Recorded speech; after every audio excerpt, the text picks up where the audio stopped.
Hey YouTube, welcome to the Nomad 76 channel.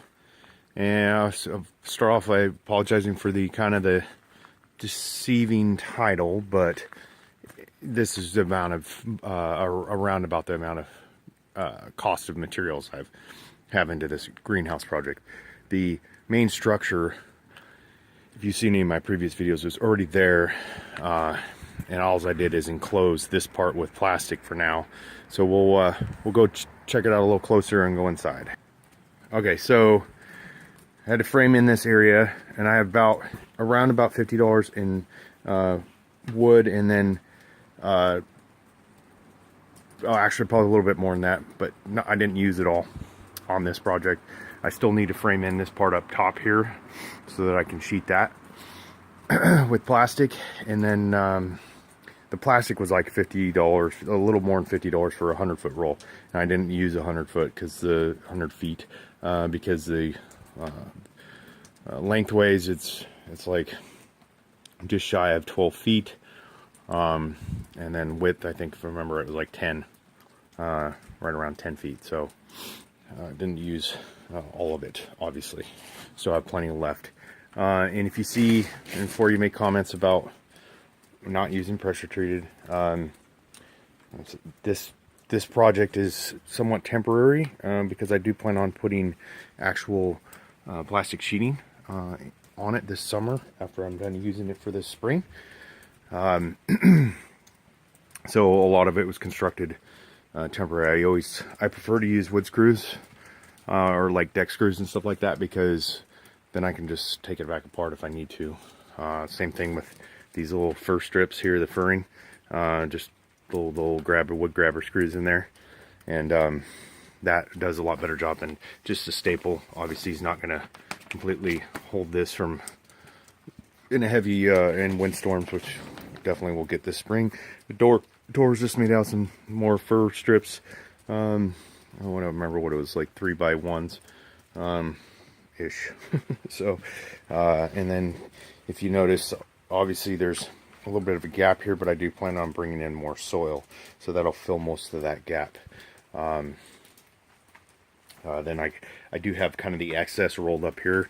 If I once I bring that soil, I can kind of bury it. That'll help kind of seal it up on the bottom. I do plan on adding another one. I think another 2x4 across here, just in the middle, to help provide a little more support in the center.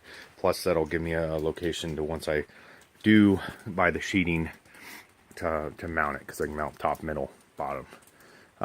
So you can see I added a few more plants. Those are not they're not going to be grown in here, but got a few more of the evergreen huckleberries, some raspberries, and a couple apple trees. We got a Gala and a Fuji. So I'm moving forward with my food production. As you also saw in the beginning there, I'm working on my seedling starts, or my starts to grow seedlings. Jeez. And then so then once it warms up enough, I can bring them out here in the small containers, like the 3-inch pots, and then and we'll move on from there. And then I would need to cultivate some additional garden space. Weather's been a little crazy. Couldn't even, this morning it was like a snow and rain mix, so definitely needed, even though it's late February, almost March. The weather has been a kind of a nasty winter. So, and then if you see off there, there's an old goat shed. I'm working on that too. That's my second project, is to get that turned into a larger chicken coop to replace the chicken coop down here. So because that one's too small, I want to get more chickens. I'll probably tear that down because I want to put the garden off to that side of that area. And I might keep that, and might move it to a different location to use it for like raising hatchlings or something. Or if we decide to get quail, which we've talked about, we may use it for the quail. But yeah, that is, I got to put a floor in there because it was just dirt, and then put a door on it. I'm going to get a window probably from one of the used building supply stores, and then now of course I got to fence off an area for the chicken run, because I want to keep them pinned up a little more often than I do. And this one's so small that I let them out a lot, but of course they're real friendly and they like to come up to the house and crap all over around the walkways and stuff, which I don't like.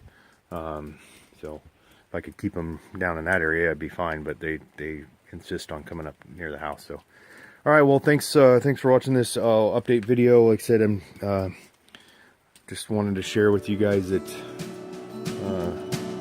what I'm up to. So thanks for watching this.